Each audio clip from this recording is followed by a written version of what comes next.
Iya, 3 menit udah. Ya, oke. Ya, Saya izin menanggapi ya. Ya, oke ya. Boleh Silakan, izin silakan. menanggapi? Silakan. Ya, terima Pokoknya kasih Kristen. Bang Suma. Ya, ini luar biasa ya. Bang Suma tadi mengatakan tidak sesuai fakta. Nah, mari kita bareng-bareng bedah ya. Mana yang tidak sesuai fakta? Quran atau Alkitab? Nah, Alkitab jelas didukung oleh bukti-bukti sejarah bahwa Yesus disalib. Kita bisa membuka dari tulisan Flavius Josephus, seorang Yahudi. Kita bisa membuka catatan dari musuh-musuh Kristen seperti Paulus dari Samosata, kemudian Marbar Serafion dan lain sebagainya. Dari sumber-sumber Kristen sendiri jelas Yesus mengatakan, cucukkanlah jarimu ke dalam lambungku dan jangan kamu tidak percaya. Bahkan Yesus mengatakan ketika Petrus, oh jangan sampai engkau disalib. Nah, Yesus dengan tegas, enyahlah kamu iblis. Nah, jelas siapa yang menyangkal penyalipan itu, itulah iblis menurut versi Yesus. Nah, dari situ jelas. Nah, tetapi data-data sejarah ini menurut Quran itu ditolak. Artinya apa? Quran itu sama sekali tidak sesuai dengan sejarah. Kita tahu bahwa klaim teologi yang menabrak histori itu jelas fiksi gitu loh. Sama juga Maria berasal dari suku Yehuda, tetapi dalam Quran Maria berasal dari suku Lewi. Jarak 7 abad atau 700 tahun, jelas-jelas bukan saksi sejarah, jelas-jelas bukan pelaku sejarah, kok membuat catatan yang berbeda dengan sejarah. Ingat, sejarah adalah sesuatu yang terjadi. Nah, kalau dalam hal kesejarahan saja ini tidak bisa dipertanggungjawabkan, apalagi dalam hal keselamatan. Penting itu kita harus notasi itu dengan baik. Kesejarahan aja gagal. Kesejarahannya saja berkebalikan. Oke, waktunya sudah habis. Waktunya sudah habis. Silakan tanggapin Bang Juma. Waktu di host itu salah, itu host ngasih waktunya ada sama saya. Waktunya ada sama saya. Silakan Bang Juma tanggapin. Hesti sebentar. Bang Zuma, ya? izin Bang Zuma sebentar. 3 menit Bang Zuma. Ini aja FYP itu FYP kamu punya waktu itu benar apa enggak sih? Itu salah waktunya. Oh gitu ya. Apa namanya Bang Matahari? Ini temanya tentang konsep kerasulan ya. Bang Matahari, ini temanya kerasulan Paulus ya dengan kerasulan Nabi Muhammad. Ya, jangan lari temanya, minta tolong ya. Jangan kemauan kalian. Tunggu Bang Matahari, tunggu. Jangan ikuti kemauan. Tadi kan kerasulan jangan ikutin kemauan. Tadi kan dengar dulu. Kopar topi alu. Turunkan aja lah nih FYP turunkan kopar topi. Bentar, tadi kan diskusi. Tunggu dulu. Part topi. FYP kalau nggak bisa diturunkan ya udah. Kenapa tadi kan di sini temanya di mana buktinya Paulus itu diangkat Yesus menjadi rasul itunya. Kok jadi lari? Kok jadi lari ini? Kenapa lari, Parto? Dengar. Parto, kenapa lari? Itu tadi. Bukan lari. Temanya tentang kerasulan baginda Rasulullah Muhammad SAW dan kerasulan Paulus. Kenapa lari kemana-mana? Yang menyetujui itu tadi siapa? Siapa yang menyetujui dari Kristen? Kamu membahas itu dari tadi. Diskusi turunkan lah FYP. Kenapa? Takut. Turunkan aja di sini narasumbernya Bang Paulus itu bukan rasul. Nabi palsu. Takut. Jangan takut, host. Jangan takut ketahuan kalau Paulus itu nabi palsu. Udah kalau gitu kita bahas tentang kenabiannya, kerasulannya. Baginda Rasulullah Muhammad SAW juga kita bahas. Berfokus kepada satu rasul Paulus saja. Yang mengajarin Anda menyembah Yesus siapa? Rasul mana? Enggak, semua para rasul mengajar menyembah. Di mana Yohanes mengajarkan menyembah Yesus? Di mana? Dengar, di dalam kitab Yohanes Yesus berkata, barang siapa yang meminta dalam namanya maka akan diberikan. Meminta dalam nama itu ucapan Yesus. Itu ucapan Yesus untuk Bani Israel, bukan kepada Kristen. Oke, bisa berbicara. Saya berbicara sesuai Alkitab. Kamu takut dibongkar nabi palsu, Paulus? Sebentar. Kamu takut? Nabi palsu. Iya dong. Ya udah, mari kita bahas. Gini aja. Mari kita bahas. Gini aja. Bang FYP narasumbernya dari Kristen ya, Bang Matahari dengan Mbak Self ya. Kalau dari antara ini ada yang mau menambah kalimatnya mewakili Kristen, nggak apa-apa. Narasumbernya Bang Zuma dengan Bang Logika. Ya, begitu head to head jadi enak. Ya, silakan. Ini temanya tadi jelas. Kerasulan Paulus dengan kerasulannya Nabi Muhammad. Data ditunjukkan. Itu, biar jangan lari-lari. Nanti lari-lari ke penyalipan kemana, jadi bingung. Ya, silakan Bang Zuma, waktunya Bang Zuma. Ini giliran Bang Zuma sekarang. Silakan Bang. Berapa menit? 3 Kami menit. berdua berapa menit? Waktunya salah 3 menit nih. Sekarang 12.38. 3. Silakan Bang. 4 menit aja buatkan Kak, 4 menit karena kan ada Kepanjangan Bang Logika. Oke, siap. 3 menit aja, nggak apa-apa. Udah diam semuanya, silakan Bang. Tapi kenapa belum cukup 3 menit kok disuruh berhenti? Udah Bang, itu waktu dia Tadi salah. tertulis waktunya 2 menit. Bener Bang, bener. Sekarang 12.38 Kok kan? bisa Ayo. hitungannya berbeda? Kan detiknya Lambat ya Bang dari tadi ya Bang. Perhatiin detiknya aja kan lambat. sama tuh. Hesti biarin aja dari sini Hesti, dari yang Oke, nambah dari aja. dia, oke. Iya, Oke, silakan. kenapa harus ya nampak? Iya, baik. Jadi saudara-saudara, kerasulan baginda Rasulullah Muhammad SAW itu sudah jelas di dalam Al-Quran. Wa ma arsalnaka illa kaffatan linnas. Beliau diutus oleh Allah ya sebagai rasul bagi seluruh umat manusia. Itu Al-Quran yang menjelaskan. Kalau Al-Quran yang menjelaskan, berarti Allah. Nah, orang Kristen ini harus paham, Tuhan ya harus Tuhan, Nabi yang harus Nabi, utusan sama utusan. Jangan Anda hantamkan utusan dengan Tuhan, Tuhan dengan utusan, tidak nyambung. Allah adalah pengutus. Yang diutus adalah Nabi Muhammad. Dua ini saling mengiyakan. Allah menceritakan tentang Nabi Muhammad juga menceritakan tentang Allah. Nah, di Kristen, Yesus. Dengan siapa? Dengan Paulus. Paulus menceritakan tentang Yesus. Sayang sekali, Yesus tidak pernah menceritakan tentang Paulus. Ini penyakit. Ini yang sedang kita bahas. Allah bercerita tentang nabinya. Nabinya bercerita tentang Tuhannya, yaitu Allah. Yesus tidak ada cerita tentang Paulus. Paulus banyak cerita tentang Yesus. Kristen pengikut Paulus. Yesus tidak pernah bercerita tentang Kristen. Ini derita, ini penyakit, ini aib, ini jurang yang dalam yang harus kalian tutupin. Allah Subhanahu wa taala bercerita tentang Rasulullah. Rasulullah sallallahu alaihi wasallam bercerita tentang Allah. Klop, satu paket, tidak diragukan. Silakan akhi. Bang Logika silakan. Oke, saya cuma nambahin sedikit. Iya Bang ya. Jadi dengarkan Bang Matahari ya. Bahwasanya kalau Anda mengatakan kita lihat sejarah tentang kerasulan, ya. Bahkan ciri-ciri kerasulan itu sudah ada. Jadi kalau kita lihat ya, para rabi-rabi atau ahli kitab pada masa itu sudah melihat tanda-tanda kenabian Rasulullah. Kita lihat saat Rasulullah pertama kali ya, itu mengadakan perjalanan berdagang itu. Maka saat sampai di satu tempat di mana seorang rabi, ya nanti kalau Anda minta datanya saya bisa tunjukkan, ya. Dia melihat tanda-tanda kenabian kepada Rasulullah itu. Salah satunya selalu dinaungi awan. Nah, beliau bertanya kepada paman Nabi Muhammad ini, siapa dia? Karena dia sudah melihat tanda-tanda kenabian itu. Maka ahli kitab yang paham waktu itu tentang isi Taurat dan Injil, mereka tahu bahwasanya Rasulullah itu adalah seorang nabi. Di dalam kisah itu, rabi tersebut menyuruh pamannya untuk mengajak Rasulullah pulang kembali. Karena apa?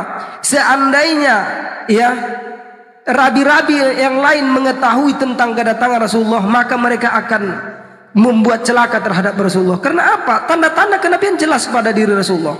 Jadi ingat, kalau Anda menuntut harus ada dalilnya tadi ya. Oh, yang menuntut tadi siapa? Yang teman satu ya? Logika udah habis waktunya. Oh iya sudah. Oke, nanti saya bisa tunjukkan datanya kalau mau minta. Oke, sekian terima kasih.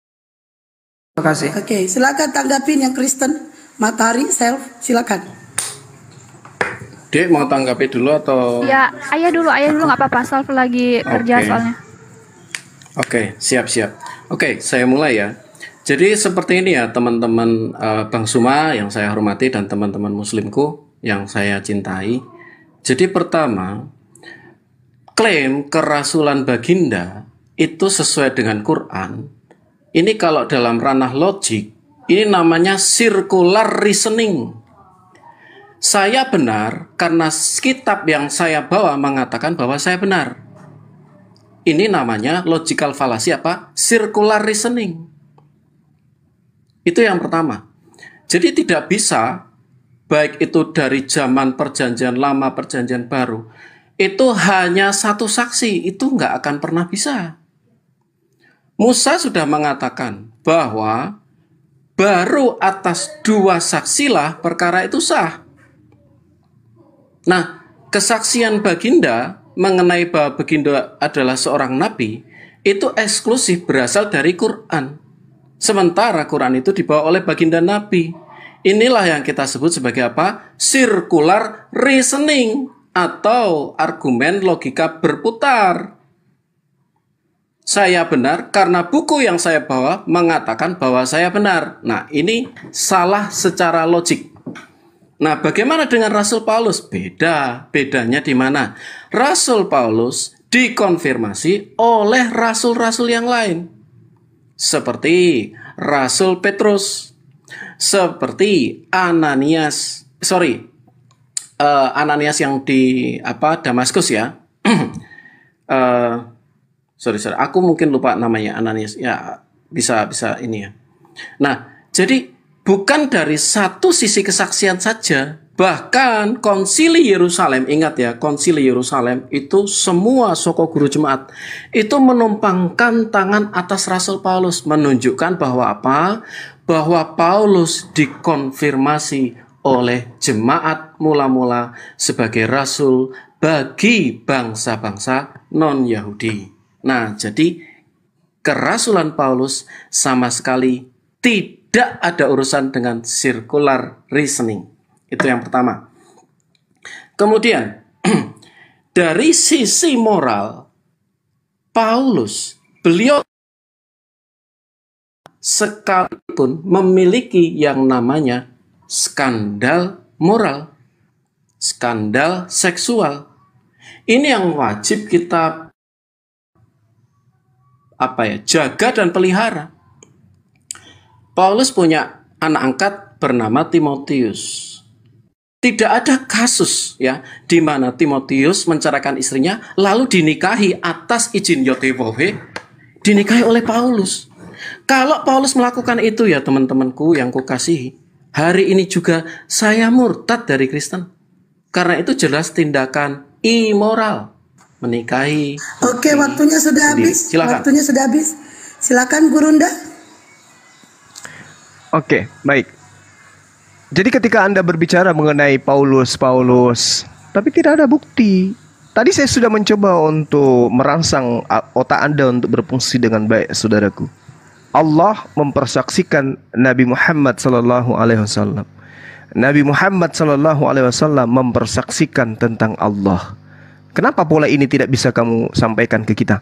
Yesus mempersaksikan Paulus, Paulus mempersaksikan Yesus. Mana?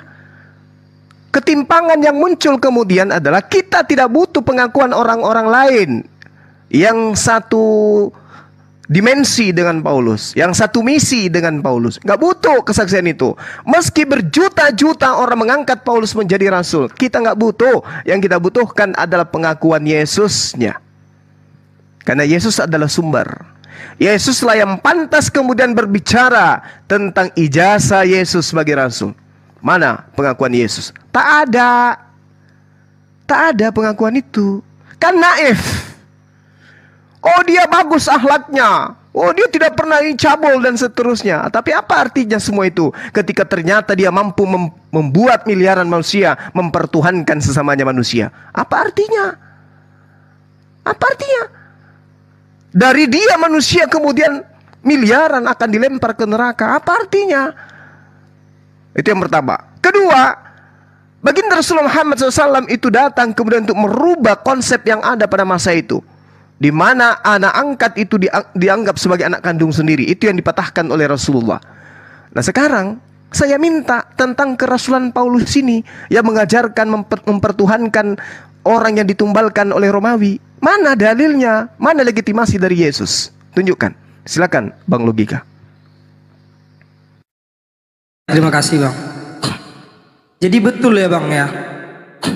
Jadi gini, betul kata Bang Juma bahwasanya Yesus itu tidak pernah ya menyaksikan atau bersaksi tentang Paulus. Tetapi kalau Paulus banyak kan begitu. Seharusnya harus dari dua sisi ada dong gitu loh.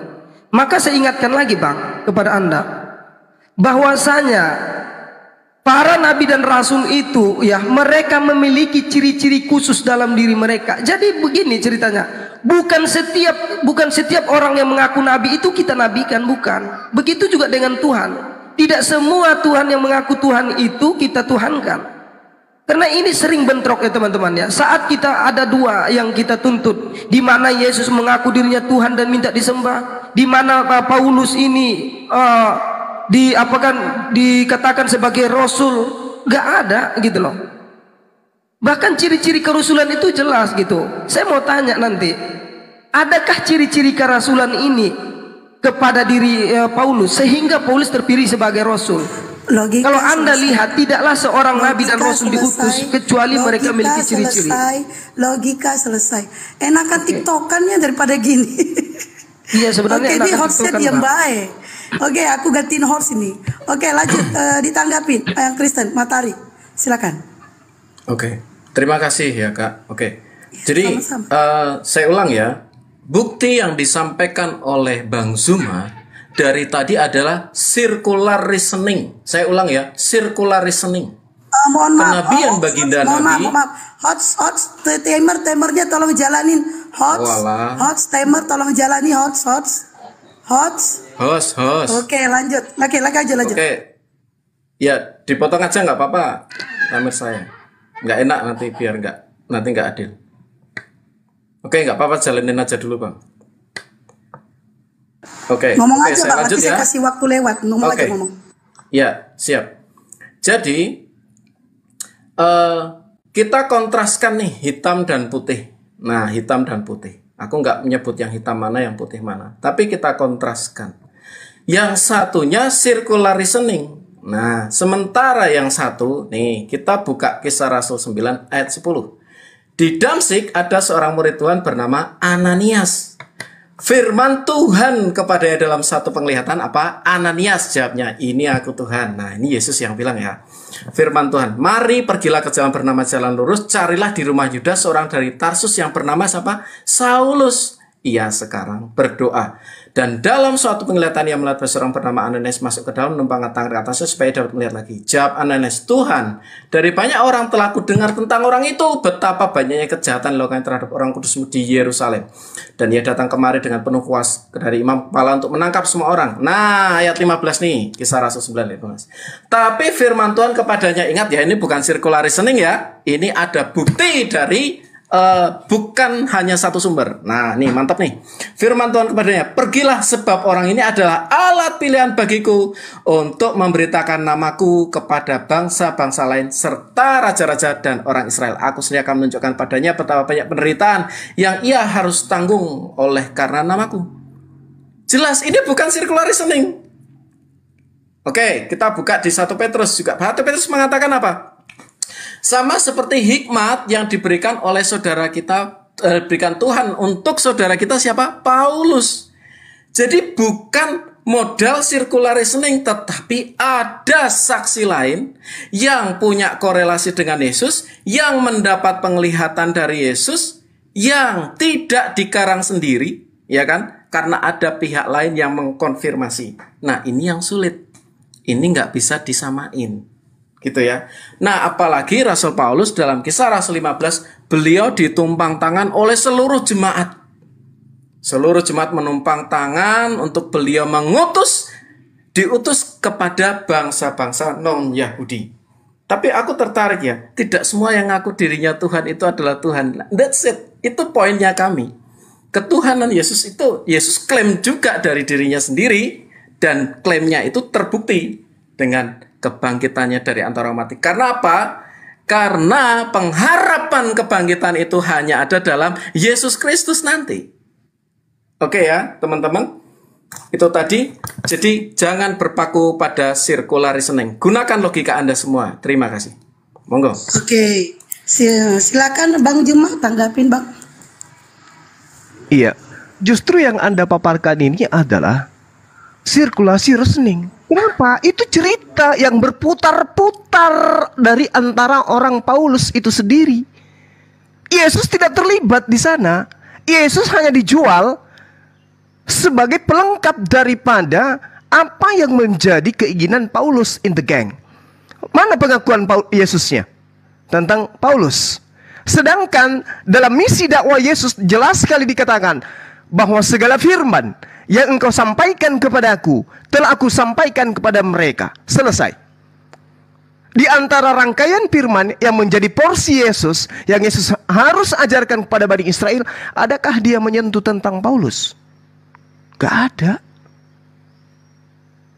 Jadi yang Anda narasikan itu yang disifati oleh kerasulan Paulus.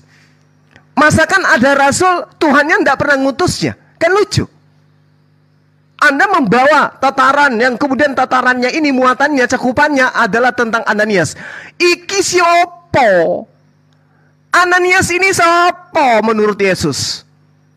Ini adalah orang-orang yang dalam lingkaran Paulus sebagai pelengkap penyempurna daripada apa? Pengajaran-pengajaran tentang penyesatan yang akan dilakukan oleh serigala yang nyamar menjadi domba. Ingat, Lukas, Markus, Ananias, Paulus, Petrus, itu adalah orang-orang yang satu tim. Petrus yang saya maksud ini bukan murid Yesus, tapi Petrus yang adalah teman seperjuangan daripada Paulus itu sendiri. Itu yang perlu Anda selesaikan dulu. Kenapa Anda memutus mata rantai antara Yesus dengan Paulus? Kenapa? Kenapa nggak ada mata rantai itu? Kenapa nggak nyambung? Anda membawa Ananias sebagai tameng. Yesus tak kenal Ananias. Ingat, Yohanes 1 dan Kisah Para Rasul, Yesus memanggil Filipus, bukan Paulus. Saya minta, mana pengakuan Yesus tentang Paulus? Silakan. Ya logika, tambahin. Soalnya waktu yang terlalu singkat gitu. Gak apa-apa Bang Juma. Lanjut Bang Juma. Silakan Bang Juma, masih ada waktunya. Jadi kalau Anda membawa Ananias ini siapa? Satu tokoh yang dibangun dan dibentuk oleh Lukas. Lukas ini siapa? Asisten Paulus. Satu cerita lengkap kemudian membawa nama Yesus. Ingat pesan Yesus. Waspadalah kepada penyesat. Dia akan datang dengan memakai namaku. Akan datang banyak penyesat. Memakai namaku dan mengatakan akulah Tuhan. Inilah dia mereka.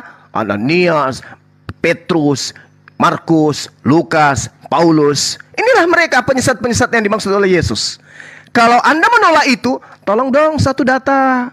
Di mana firman yang Yesus ceritakan yang berkaitan dengan Paulus? Ada enggak? Kalau ada, saya turun sekarang, berhenti jadi apologet. Silakan. Oke, ya waktunya habis.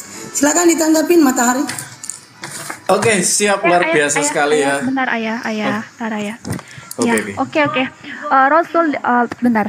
Rasul diutus oleh Yesus, saksi matanya, ya orang-orang yang hidup di zaman itu atau zaman mula-mula di zamannya Yesus.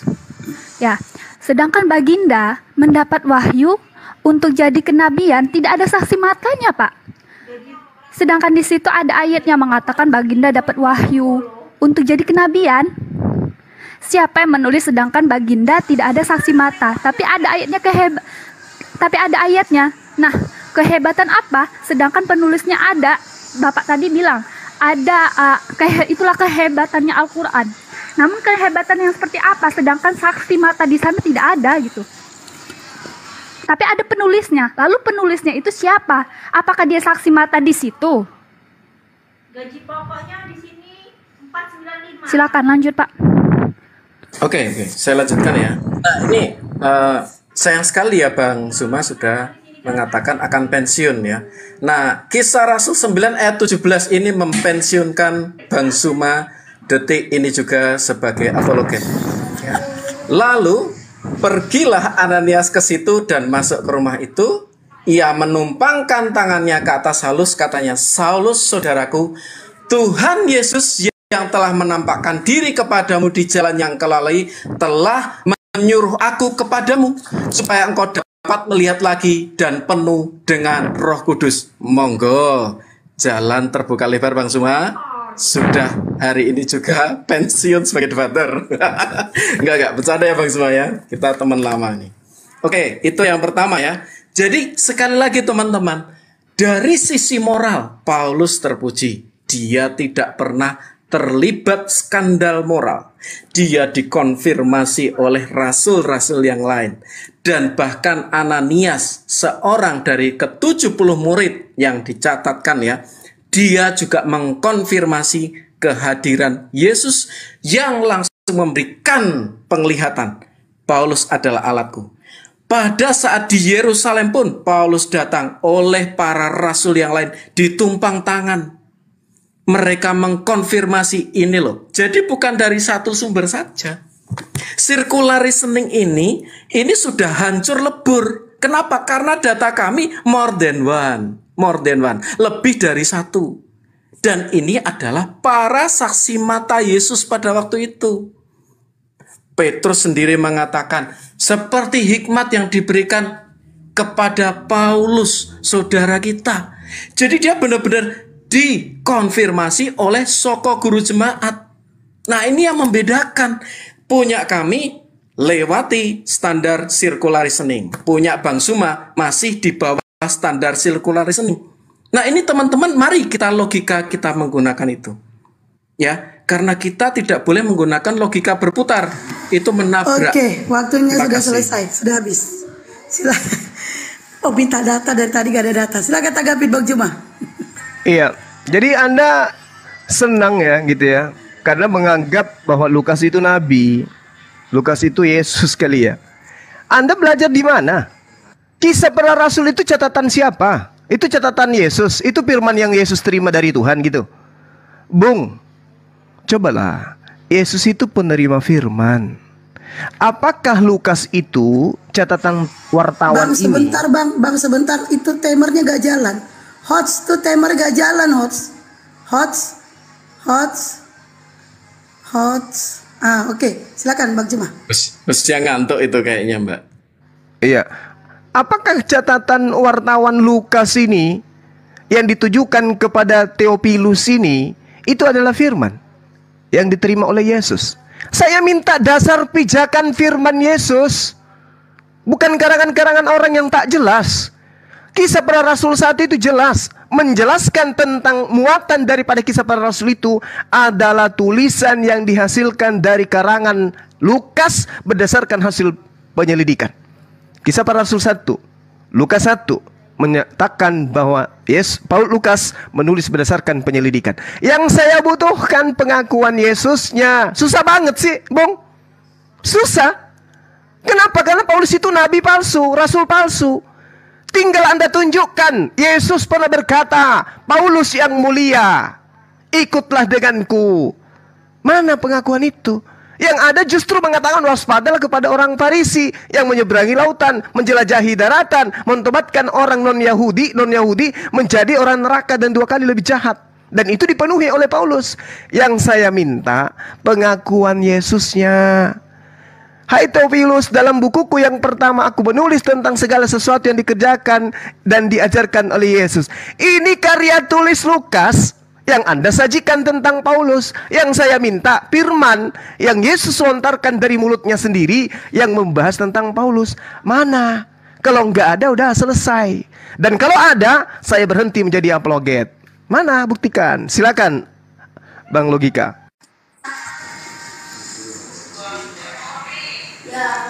Logika.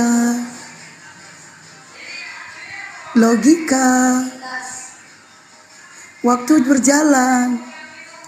Logika. Oke lah, daripada waktunya habis, mungkin Bang Jum aja, silakan Bang. Iya. Jadi kalau Anda hanya membangun narasi-narasi orang Farisi, non-Yahudi semacam Lukas untuk menjawab pertanyaan saya, waduh, kasihan Bang, kasihan. Anda kasihan. Yang saya minta, Yesus, ingat ya pengakuan Yesus. Segala firman yang engkau berikan, aku tidak berkata-kata dari diriku sendiri. Apa yang aku katakan adalah apa yang diperintahkan. Mana perintah Tuhan kepada Yesus untuk membahas tentang Paulus? Mana. Kalau nggak ada, sudah, nggak usah gaya-gayaan kita.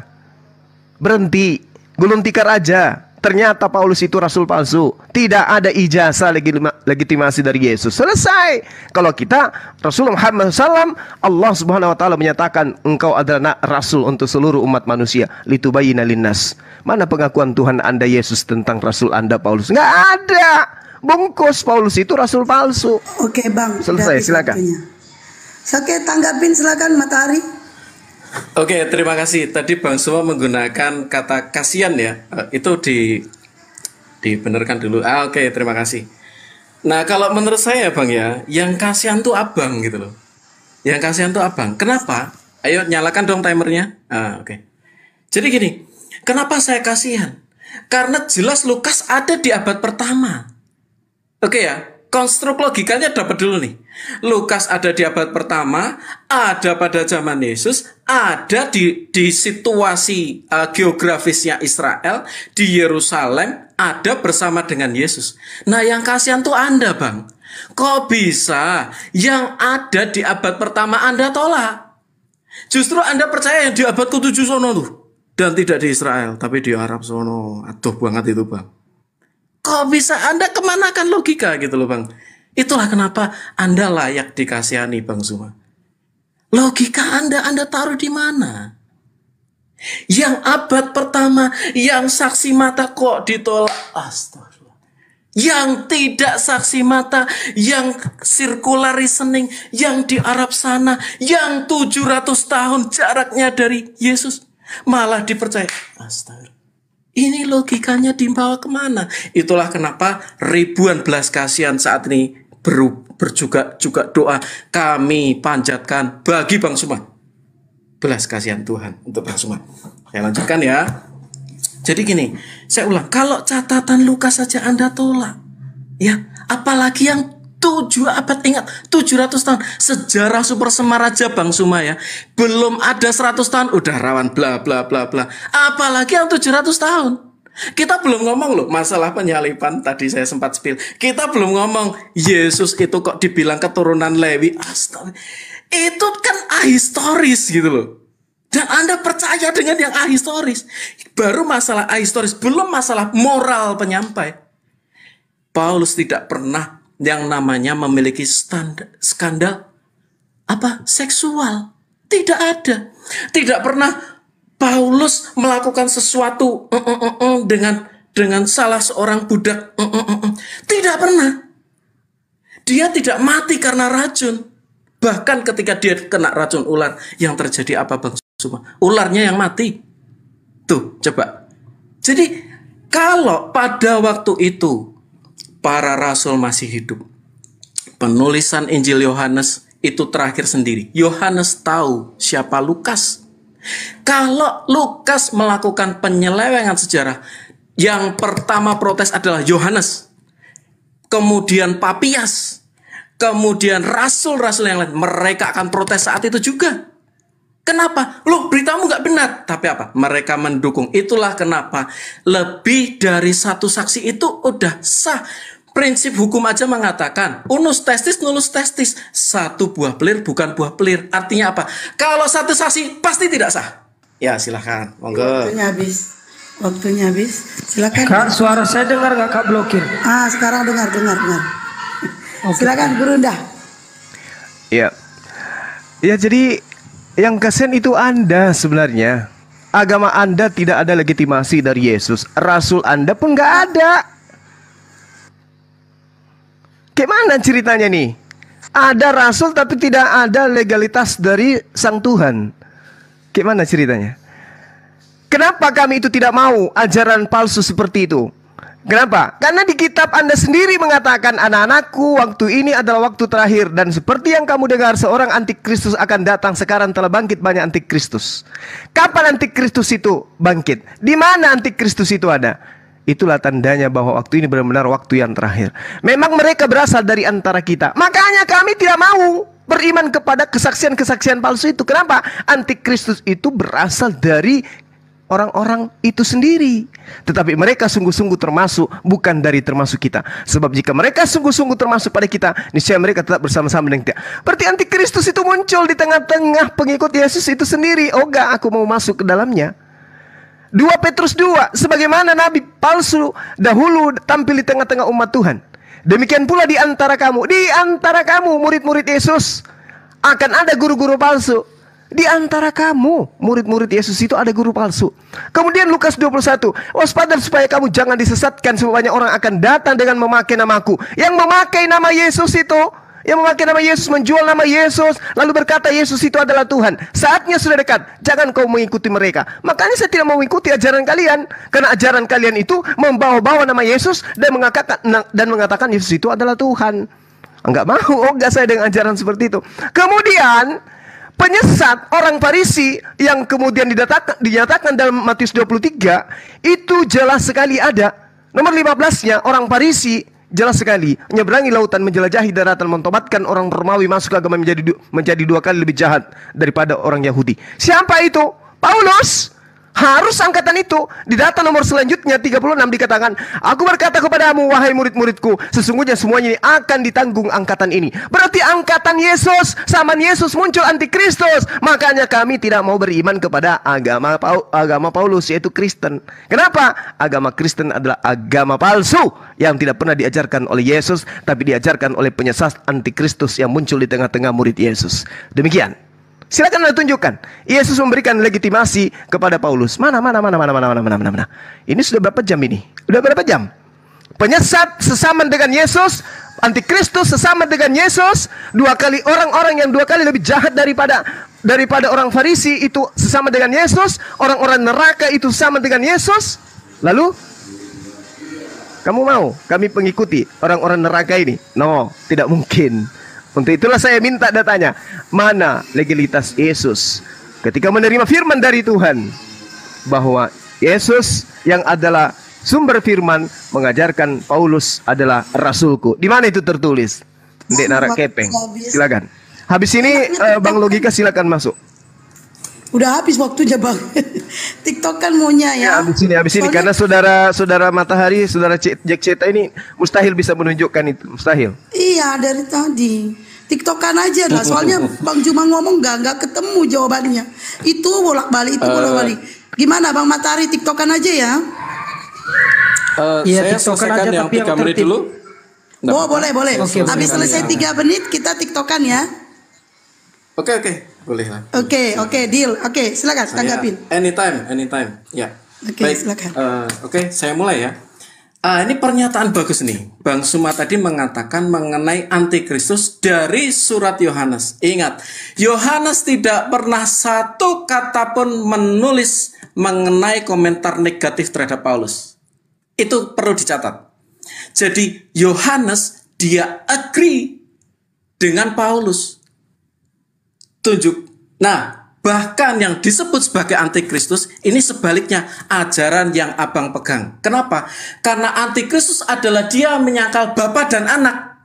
Lam yalid walam yulad. Penyangkalan itu ada di pihak abang. Siapa antikristus itu? Sudah dijawab oleh Yohanes. Keren. Kemudian, sebagaimana nabi-nabi palsu pada zaman dahulu tampil di tengah-tengah umat Allah. Nah, ini klik sekali lagi nih. Bang Zuma pakai surat Rasul Petrus. Tapi Bang Zuma pilih-pilih. Pakai temanya prasmanan nih. Prasmanannya itu gimana? Orang yang sama, Petrus mengatakan apa? Sama seperti Paulus saudara kita. Berarti itu bukan tentang Paulus. Cantik nggak tuh? Nah, Anda pilih-pilih di sini. Dalam hermeneutika ini namanya eisegesis, pasti sesat. Yang Anda lakukan, pilih-pilih prasmanan. Petrus justru mengkonfirmasi kerasulan Paulus. That's it. Kemudian lagi, saya tunjukkan. Anda mengatakan Lukas 21 demi namaku. Bang Suma, come on. Anda dari tadi menolak siapa itu Lukas gitu loh. Ingat nggak teman-teman di sini? Semuanya terbuka, terceliklah mata kalian dalam nama Yesus. Dari tadi Bang Suma menolak siapa itu Lukas, tapi dia pakai tulisan Lukas. Menarik tidak? Dia pakai tulisan Lukas untuk apa? Untuk dukung klaim kebenaran versi Bang Suma. Dan itu apa? Itu cara licik. Itu tidak bisa dipertanggungjawabkan secara akademis. Kenapa? Karena jelas Anda pilih-pilih. Lukas orang yang sama, yang juga dia mengkonfirmasi kerasulan Paulus. Jelas yang dia tulis bukan untuk dia, untuk Paulus. Yang ditulis oleh Lukas justru mengkonfirmasi kerasulan Paulus. Terima kasih Bang Suma. 2, Anda pakai cara pilih-pilih. Ini dalam hermeneutika namanya total keliru. Nggak bisa Anda pilih-pilih. Kemudian orang-orang neraka ini. Nah, kita perhatikan. Tidak ada skandal moral dalam diri Paulus. Dia tidak menikah menantunya. Dia tidak menikahi anak kecil. Dia tidak melakukan tindakan terhadap terhadap pembantunya. Siapa orang nerakanya? Jawab teman-teman yang 1K ini. Siapa orang nerakanya? Jelas dia bukan Paulus. Dia tidak mati oleh racun. Dan dia dikonfirmasi oleh Yesus sendiri. Seperti yang sudah saya sampaikan dari tadi. Melalui Ananias. Oke, waktunya sudah Terima kasih, habis. teman-teman. Ya, Bang Juma, TikTokan Bang. Silakan Abang duluan. Mau soal sejarah Bang? Ribut ini. Kalau TikTok kayak gini pasti biar bagus-bagus disuruh TikTok. Ya, Bang Suma, biar nggak ribut, kita ini aja ya. Kita style kendor aja ya Bang ya. Kita style kendor aja ya. Gimana Bang? Oke. Saya tadi membawa Lukas, ingat ya. Lukas itu menuliskan berdasarkan hasil penyelidikan. Sebagai hasil karya, tentu ada muatan kebenaran di dalamnya.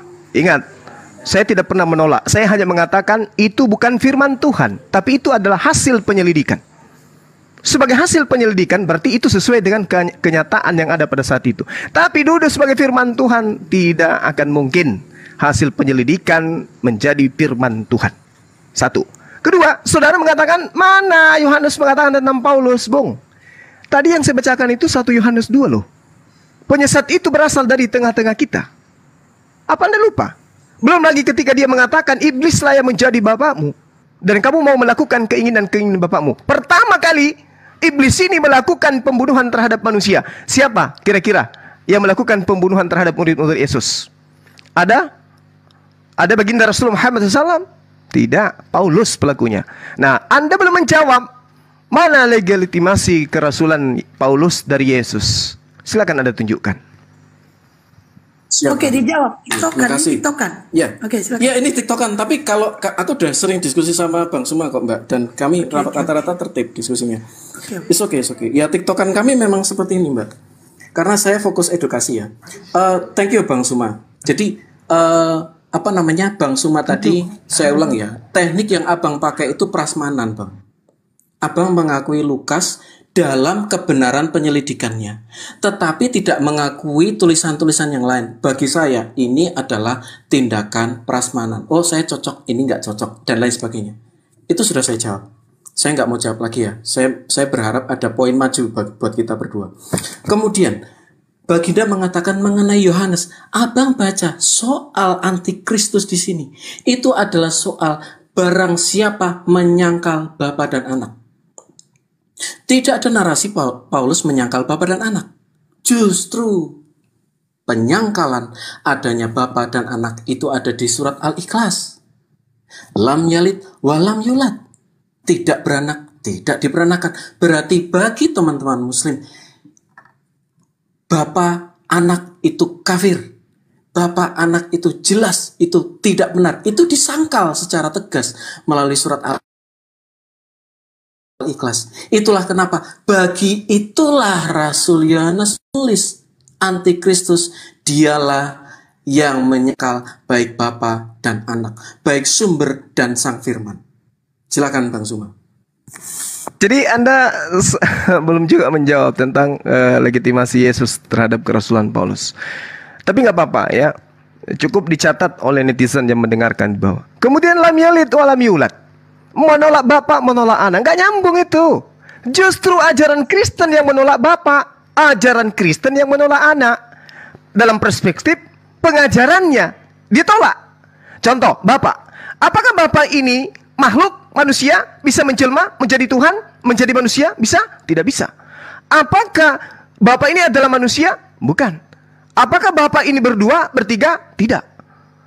Tetapi apa yang ditorehkan oleh pengajaran Rasul Paulus yang palsu ini? Apa yang diajarkan?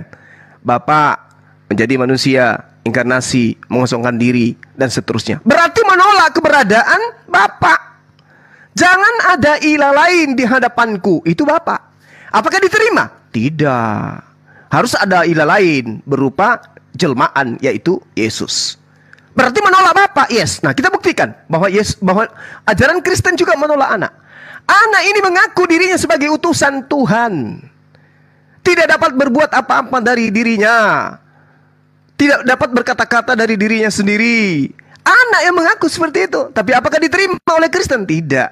Anak ini adalah Tuhan itu sendiri yang maha kuasa, yang menciptakan, mengampuni segala dosa dan seterusnya. Inilah dia.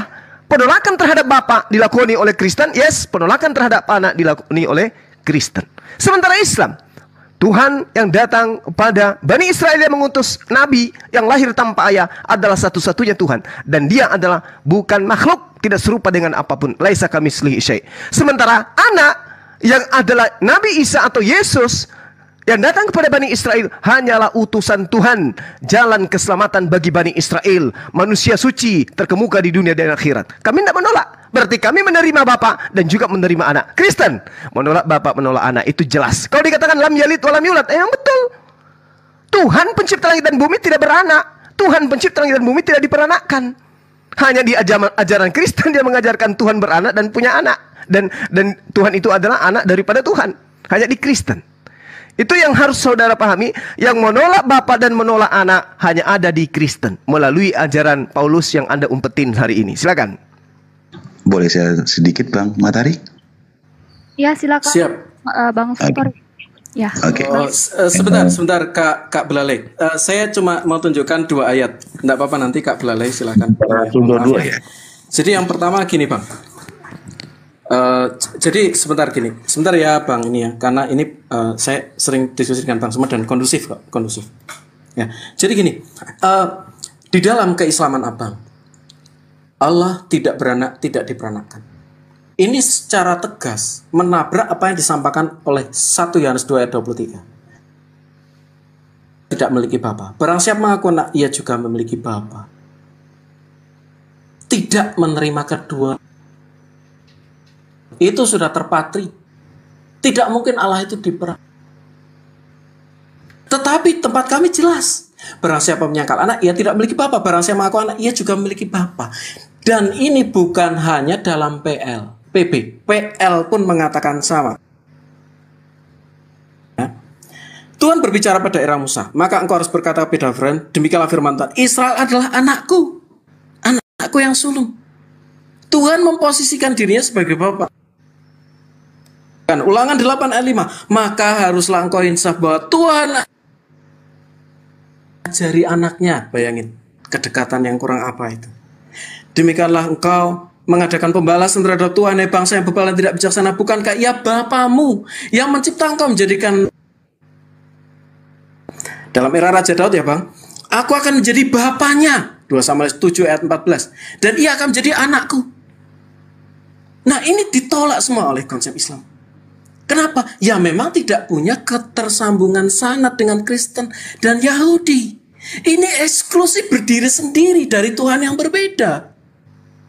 Dan jelas di dalam keimanan kami Tuhan itu benar-benar ada. Dia dibuktikan pada waktu itu dia benar-benar menunjukkan dirinya ada. Tunjukkan dengan cara berinkarnasi. Artinya apa? Keberadaan Tuhan kami tidak bisa dipertanyakan. He is really ada. Eksis. Dia benar-benar eksis.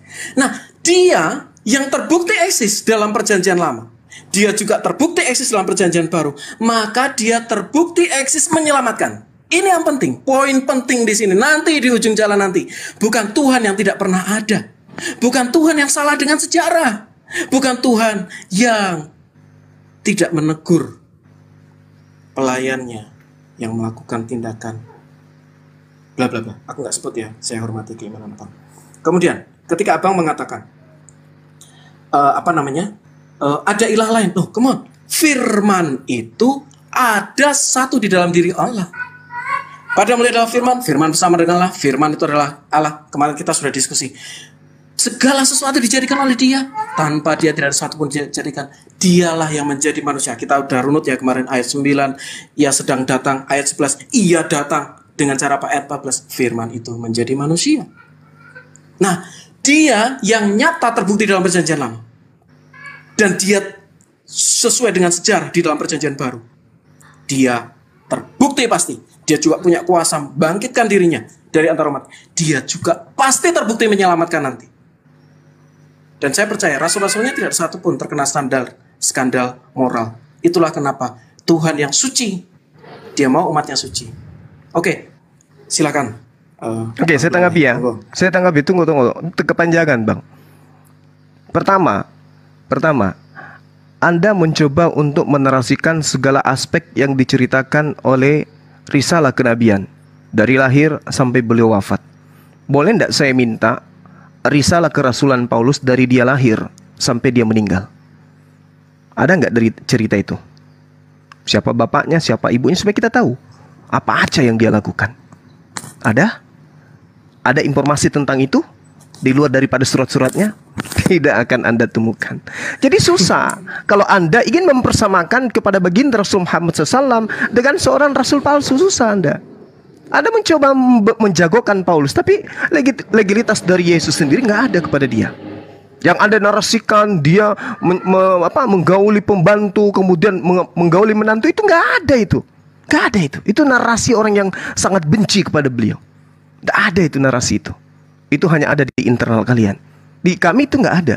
Menantu mana yang dinikahi oleh beliau? Yang disebut menantu itu adalah istri dari anak kandung. Sementara kejadian itu Rasulullah Muhammad SAW ingin mematahkan kebiasaan orang Arab yang mengangkat anak dan menganggap anak angkatnya itu sebagai anak kandungnya sendiri. Dan Islam datang untuk mengajarkan suatu muamalah, mengajarkan syariat. Nah, itu yang harus dipatahkan. Rasulullah Muhammad SAW kemudian menikahi tidak sama seperti utusan-utusan yang lain, sampai ribuan, sampai ratusan. Bahkan kalau Anda melihat bagaimana Yakub dengan istri-istrinya, dari pembantu, dari budak, dari selir, dijadikan sebagai istri. Anaknya kemudian menjadi tokoh-tokoh sentral yang dipilih oleh Tuhan pencipta langit dan bumi. Kenapa enggak Anda hujat itu? Kenapa Anda enggak menyampaikan itu? Bagaimana Yakub keturunannya kemudian memberikan jalan keselamatan kepada keturunannya sendiri. Dari istri-istri pembantunya, budak-budaknya. Ingat, 12 suku Bani Israel itu tidak semuanya berasal dari istri Yakub, istri pertama, tapi istri-istri poligami setelahnya. Jadi tidak ada hujatan poligami itu, Bu. Hanya ada di dalam lisan pembenci Islam dan pembenci Rasulullah Muhammad SAW. Selesai kita di situ. Kemudian berbicara mengenai Tuhan. Tuhan yang kami sembah, laisa kamitslihi syai'. Sama seperti Tuhan yang diajarkan oleh Yesus. Tidak pernah dilihat, tidak ada manusia yang bisa melihatnya, tidak ada manusia yang bisa mendengarkan. Yesus bukan cuma dilihat, bukan cuma didengarkan, diulek, dibunuh, dijadikan tumbal, dijadikan sesajen, lalu dijual oleh Paulus kepada non-Yahudi, dan itu Anda imani sekarang. Legalitas Paulusnya mana? Ada yang bisa menunjukkan itu? Itu poin yang pertama.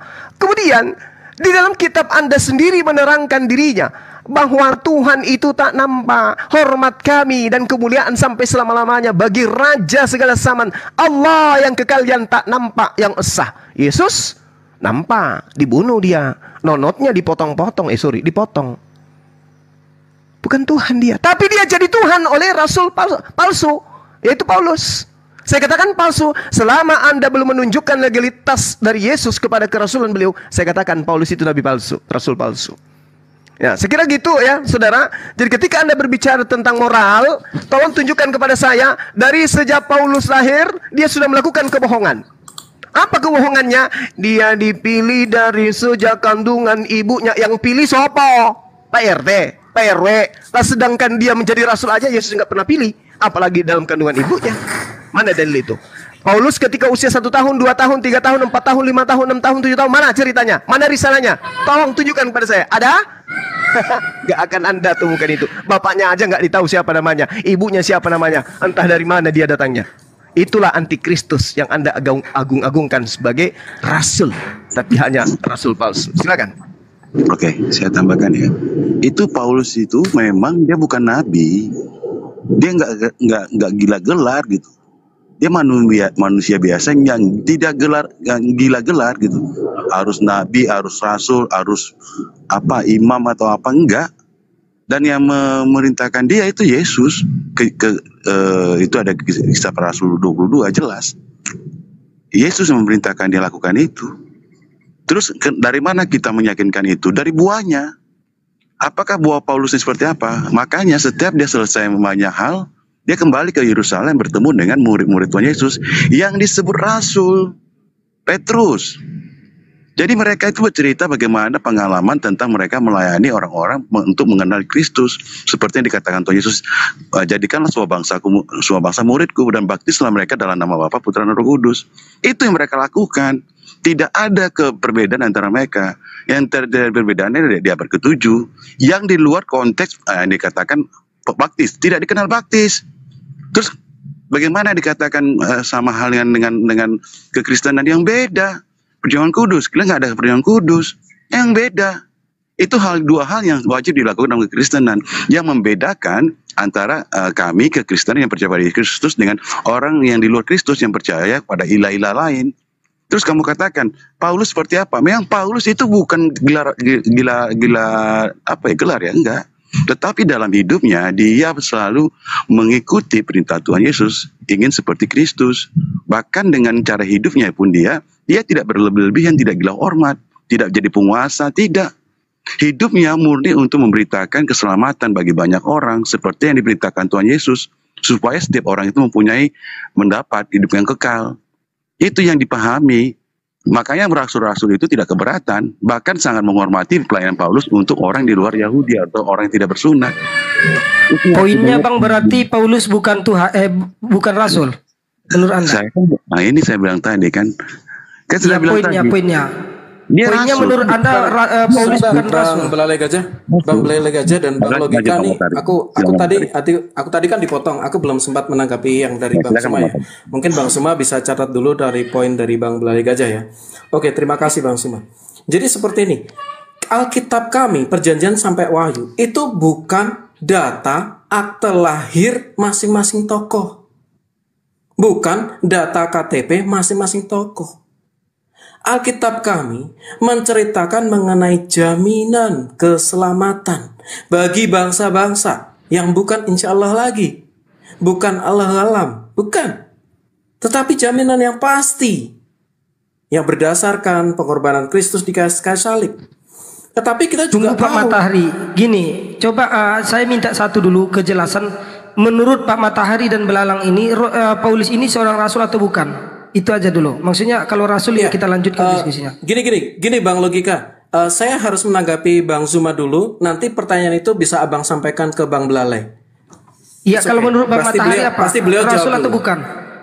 Oh ya, rasul. Tapi saya harus selesaikan narasi saya karena saya harus menanggapi Bang Zuma. Saya cuma minta kepastian. Oke, lanjut. Oke. Rasul ya. Kemudian Matahari, lanjut. Jadi seperti ini. Mengenai yang Abang sampaikan. Oh, bagaimana dengan Yakub? Budak Yakub itu bukan Yakub yang minta. Yakub tidak menggunakan, saya dapat firman dari Tuhan, kamu harus menikah sama saya. Yakub tidak pernah melakukan itu. Yang ngasih siapa? Itu dia dikasih oleh siapa? Dia ditipu oleh mertuanya. Pernikahan keduanya dia. Pernikahan ketiga, kenapa? Ingat, di situ ada menjadi istri. Sementara jadi menjadi istri baru mereka melakukan hubungan suami istri. Nah, dalam case ini, tanda kutip ini, itu tidak ada menjadi istri terlebih dahulu. Bahkan dikatakan apa? Para istri-istri baginda itu marah.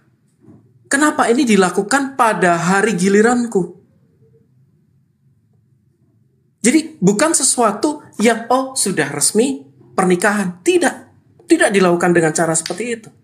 Yakub melakukan itu resmi secara pernikahan, diberikan budaknya sebagai istri kepada suaminya. Yang ngasih siapa? Bukan Yakub yang minta. Yakub tidak pernah turun ayat hanya untuk melakukan tindakan itu. Tapi istrinya yang kasih. Kenapa? Karena dia nggak punya anak. Dulu ada namanya surrogate mother. Surrogate mother itu apa? Jadi begitu hamba itu melahirkan, maka anak itu dianggap sebagai anak dari si istri. Itulah surrogate mother. Tidak ada narasi bahwa dianu dulu baru dinikahi. Tidak ada. Dan itu berbeda. Dan ketika Daud melakukan itu kepada Daud, ya, ini case ya, Daud melakukan itu kepada istri dari salah seorang pahlawannya, langsung dimarahi oleh Tuhan. Uria, langsung Tuhan marah saat itu. Tuhan mengatakan apa? Anak itu pasti mati. Kemudian Tuhan apa? Kamu mencemarkan namaku. Kamu mencemarkan namaku. Kamu mencemarkan namaku. Tapi kita bandingkan dengan At-Tahrim. Dikatakan, hai Nabi, mengapa kamu mengharamkan apa yang Allah halalkan bagimu? Kamu cari kesenangan hati istri-istrimu. Loh, beliau tidak melakukan teguran. Jelas beliau Tuhan yang berbeda. Secara standar kesucian, berbeda. Segala sesuatu bisa ditiru. Kekayaan, kehormatan, kemuliaan. Tapi satu yang tidak bisa ditiru oleh iblis. Apa? Kesucian. Ini yang tidak bisa ditiru. Semua rasul-rasul yang kita sampaikan tadi, kekudusan. Mereka terbukti dalam kekudusan. Mereka tidak pernah ada kasus skandal. Itulah, dengarkanlah orang-orang ini. Mereka adalah saksi mata Yesus. Dengarkan orang-orang ini. Teman-temanku yang 1000K, 1K ini. Dengarkan orang-orang yang tidak pernah ada skandal moral. Oke, silakan monggo Bang Suma. Dan Bang Logika tadi mau ditanya ke Bang Belalai Gajah, biar Bang Belalai Gajah yang jawab pertanyaan Bang Logika. Iya, saya minta kesimpulan sedikit dari Bang Belalai Gajah ini. Menurut Bang Belalai Gajah ini Paulus Rasul atau bukan? Oke, sebentar saya jawab ya. Bang Aus, itu kiamat minta dinaikin tuh. Oke, saya jawab ya. Itu dikatakan di kisah para rasul, dia adalah memang rasul. Tertulisnya seperti itu. Rasul. Oke, tunggu, ini giliran saya dulu Bang ya. Rasul 13 ayat 24 nggak salah. 42 ya. Oke, biar saya lanjutkan dulu ya, nanti baru Anda bantah. Oke, jadi gini ya, untuk Bang Matahari dan Bang Belalai Gajah ini, dengarkan. Tuntutan Bang Juma tadi sudah sangat jelas. Jika ingin membuktikan ya Paulus ini seorang rasul atau bukan, yang pertama Anda harus lihat ada tidak ya ciri-ciri, ini dari saya, ciri-ciri tentang kerasulan pada diri Paulus. Itu yang pertama. Nanti Anda tunjukkan kepada ciri-ciri, ya, tunjukkan kepada saya di mana ciri-ciri kerasulan Paulus. Yang kedua, ya, Anda membicarakan tentang saksi tadi. Jika saksi lebih dari 2 orang, maka kesaksian itu dapat diterima. Oh, tidak seperti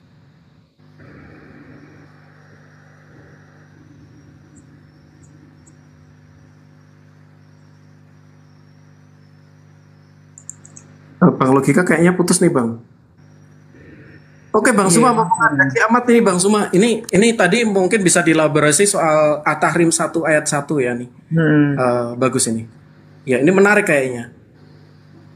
Kiamat, ada data-datanya nggak kiamat? Oh, lengkap. Oke. Silakan.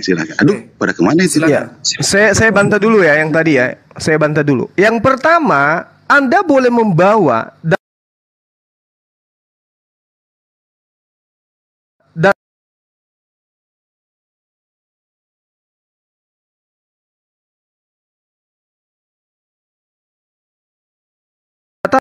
pun 20 tahun, dia ngapain aja.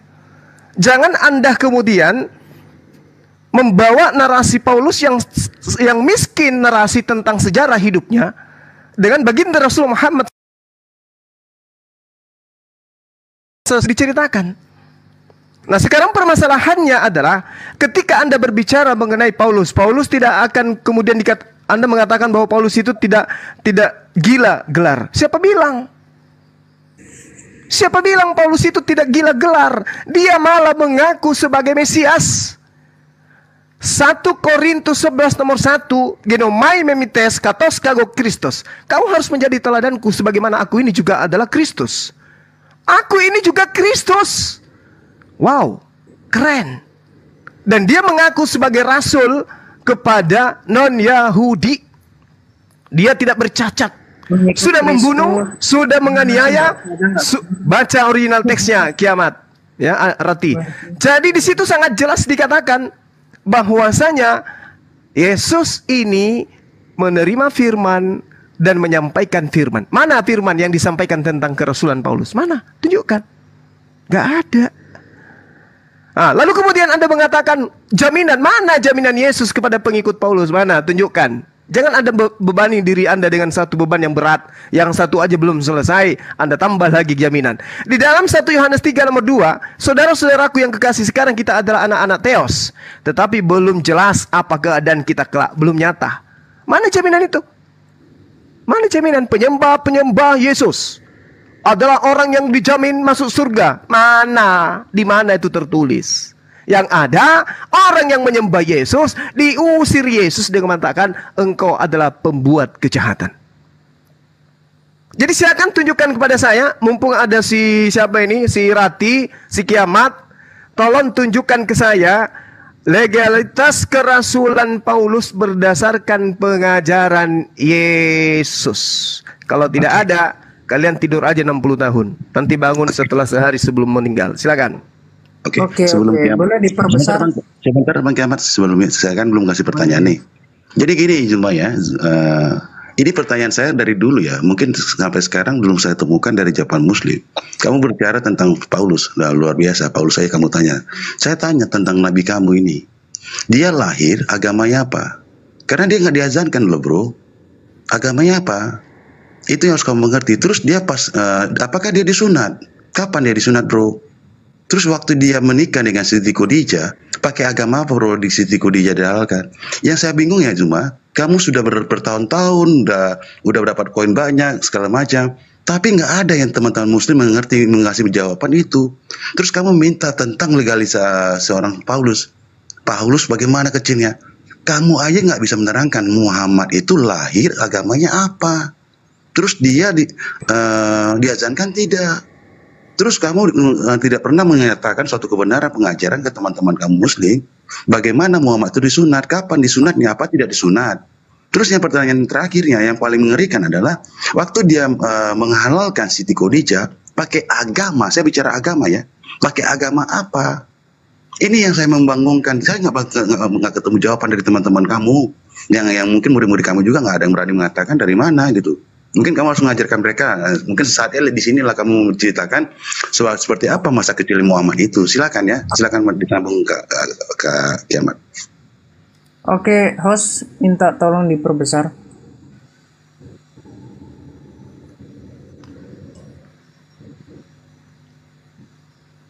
Host.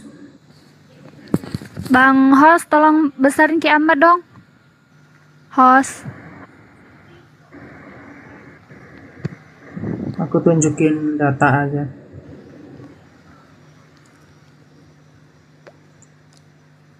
Wah, kayaknya lagi ini ya keluar ya, host. Mana nih hostnya? Ya, yang lain aja. Kalau saudara Jack Ceta kan nggak bisa nunjukkan kerasulan Paulus berdasarkan Yesus. Ya, akan tunjukkan bro. Saya lengkap kalau data-data. Ya, silakan. Bacakan aja, Iya. Kalau itu tadi sudah saya sampaikan ya, Bang Zuma, dan berkali-kali saya sampaikan. Nggak ada. Itu cerita Lukas. Yang saya minta Anda firman. menggunakan data Lukas.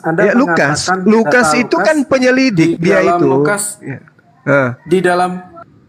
Yang saya minta apa?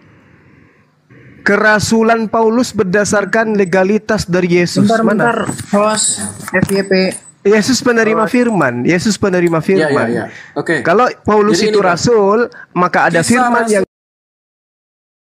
Yesus. Rasul 9 ayat 15. Jadi ini adalah data-data sejaman dengan Yesus ya Bang Sumaya. Oh, teman-teman yang 1,2 tolong follow saya dong. Sebentar Bang Suma. Tolong itu follow bukan saya pengakuan dong. Yesus. Saya belum bisa apa? Yang tolong. Saya belum bisa apa? Yang tolong.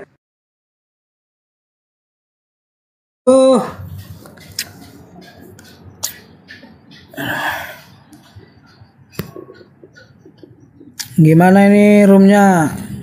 Nih banyak yang report nih roomnya nih, aduh.